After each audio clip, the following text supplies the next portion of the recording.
wondering, why the world's largest pistachio? Well, other than being a little nuts, there's a backstory. A long time ago, back in 2007, our founding father, Mr. Thomas McGinn, unfortunately passed away, leaving his legacy to Tim and Clarissa. Thomas was a pretty cool dad and would take his son Tim on these extravagant road trips to visit the world's largest attractions. So in 2008, they decided to commemorate their father and build our very own world's largest pistachio. Right over the mountain range ahead is a town called Las Cruces, where you can visit the world's largest chili pepper and the world's largest roadrunner.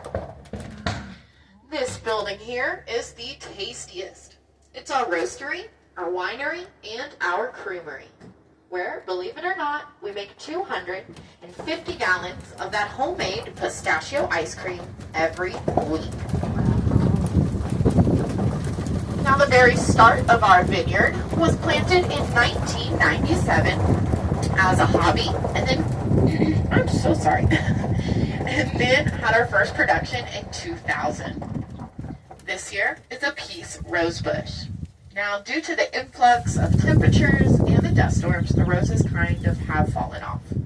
It is a peace rosebush, and say that it was leafless or limp. This is when we would know our soil has bacteria or worse, a chemical in it.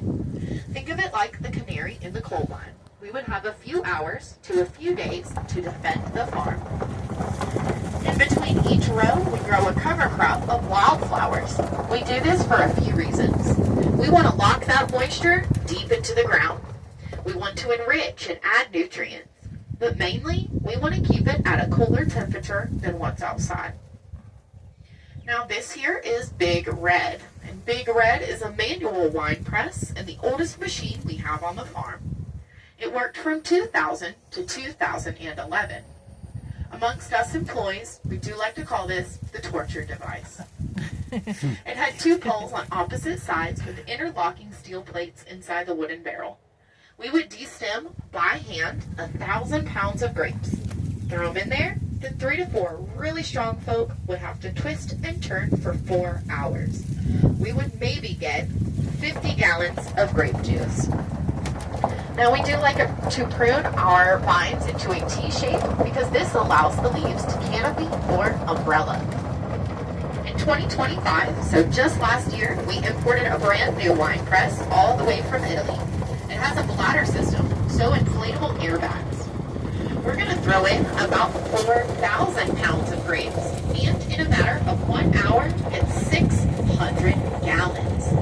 It does separate the meat, the flesh, and the stems, in which we'll throw right back into the soil as it's simply organic matter. Does anybody want to try to say the word on this panel here?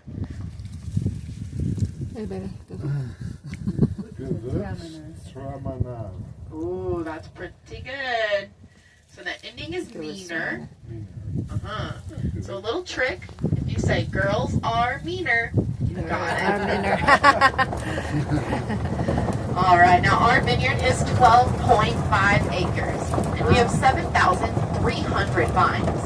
Out of that, we grow 6 different types: Cabernet Sauvignon, Sauvignon Blanc, the Chenin, Merlot, Chardonnay, and Zinfandel. Now last year we had a very unexpected freeze, and we lost 60% of our new growth. So we are very excited to see the vineyard back up and green and looking amazing. We like to harvest in August. This is due to that hot New Mexico sun's UV index and how quickly it raises the internal sugar content. So we'll come out using a tool called a refractometer. Now we want the ranges to be anywhere from 20 to 25%. Now even if it's close like 18, we're still not going to pick because we don't put additives into our wine like high fructose corn syrup or granulated sugar to sweeten them. Now last year, around mid-August, we were perfect at a 22.5%. So our 15 to 20 farm hands come out and they hand pick every single grape cluster. These are not like your normal table grapes. They are very tiny. You can hold about 3 to 4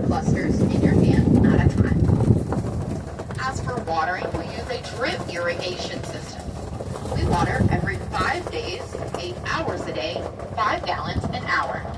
With 7,300 plants, each needing 40 gallons a week. Thank goodness for the Tularosa Basin Aquifer, which we have 2 wells that reach water at 350 feet deep. Now this aquifer is 166,000 square miles. If you guys look to the right on the horizon, you'll notice White Sands National Park. This view alone is why we named our winery the Arena Blanca, which translates to White Sands.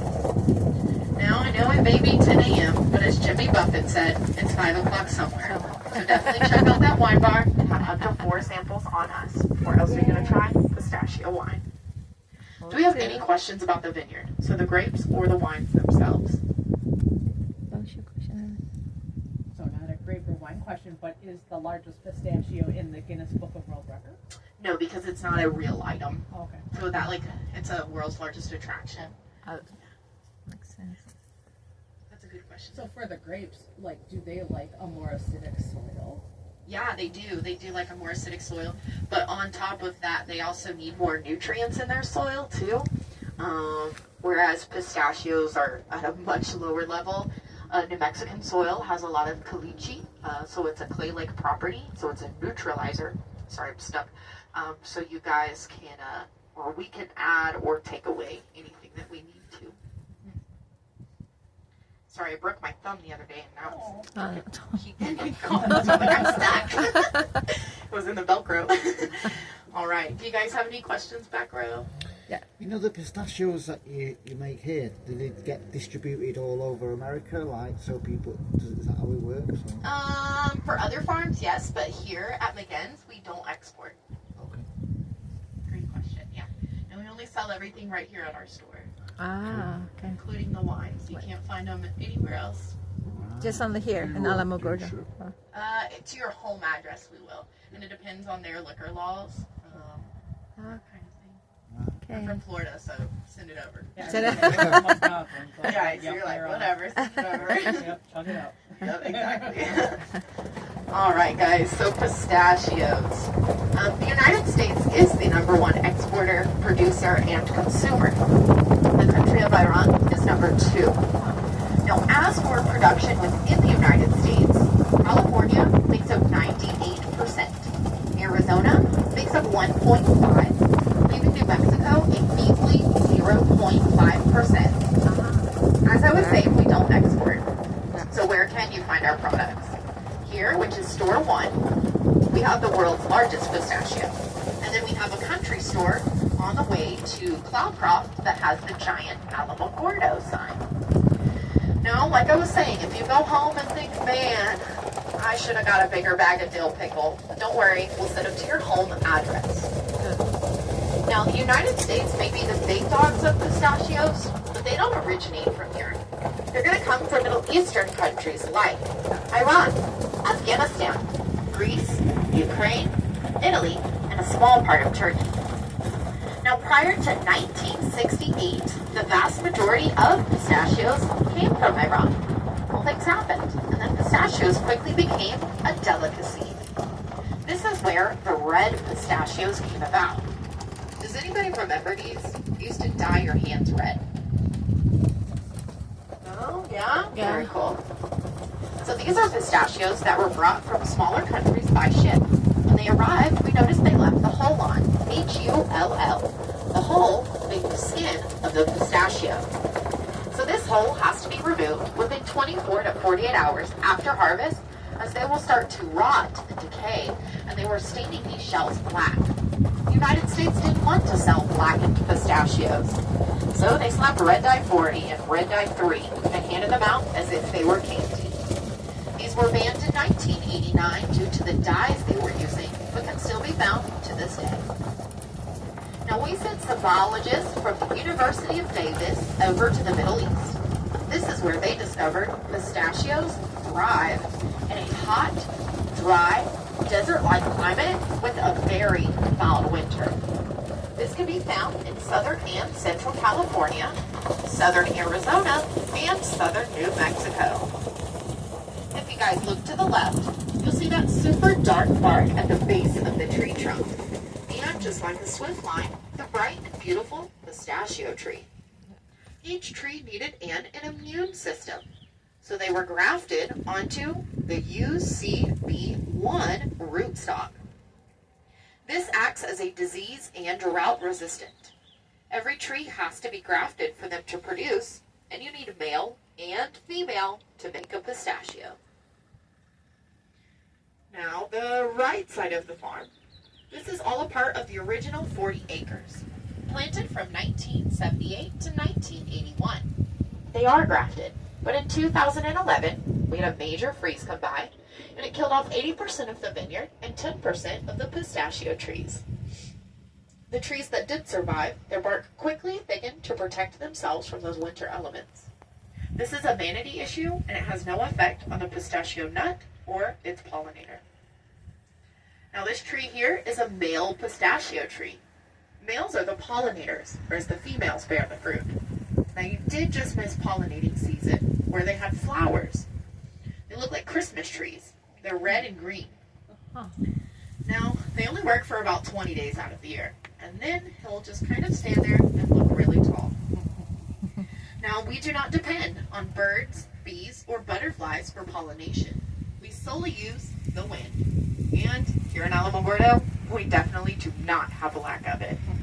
Our winds can get up to 75 miles an hour sustained with 90+ mile-an-hour gusts.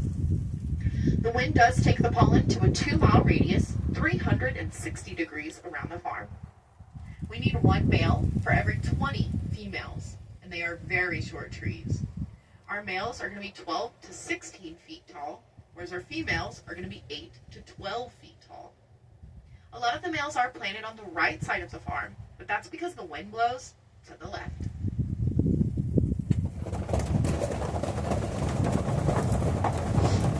Now if you look at the very tip of your pinky, that is the size of a pollinating pistachio nut. Now like I said, we're past that period, so what's on the trees? They're golden. Now we are going to expect the harvest in about 5 months. And these trees are dormant for 3 to 4 months out of the year. Can you guys hear me over this? Yes. Okay, cool. Now, let's see. We're not going to expect a single pistachio off of a female tree until she reaches her very first maturity at 8 years old. At 8 years old, she'll give us a ½ pound to a pound of pistachios. It's not until she reaches her full maturity at 25 years old, where she'll give us a high of 30 pounds of pistachios. At McGinn's, we have 97 acres, 12,300 pistachio trees, so we roughly get a high of 180,000 pounds a year. All right, now I have a question for you guys. How long do you think pistachio trees live for? I'm going to say 40. Okay. 120. Okay. What do you guys think? What do you guys think? 75. Okay.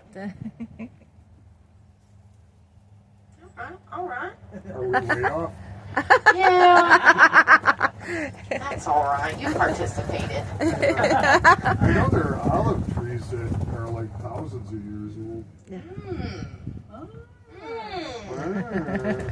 You might be on to something now. So pistachio trees live for thousands of years. Now, as a grafted tree, they are expected to produce up until they're around 500 to 800 years old. Now, the oldest pistachio trees in the world live in Iran. They're 1,500 years old and still actively producing and thriving. In 2015, we got to much cleaner farming habits, so we stopped using any insecticides, chemical, and synthetic fertilizers. We're going to use emulsified fish, seaweed, and kelp into the irrigation system. Now, this is a technique used before 1940 when Germans introduced nitrogen gas into agriculture. In between each row, we plant a 15-species blend of thick-rooted wildflowers, sunflowers, mustards, and greens. Their thick roots naturally break up the soil so that organic matter and water can get deeper into the ground. Due to this being so effective, we stopped plowing as of 3 years ago. Now, what you guys just saw on the tractor, so we prune every other year. And when we do so, we're going to mulch up all of the limbs that we cut off and add it back into the ground as it's simply nutrients. Now, it is a family farm, and the person on that tractor is Mr. Tim McGinn himself. So yes, we still all work on the farm every day. My lungs hate the dust though when it happens. Now we like to harvest in September. We use a shaker and a catcher. The shaker has 2 metal arms that grab onto the tree trunk and shake super vigorously for 3 to 5 seconds. Sometimes it's a little aggressive and it rips the bark right off the tree.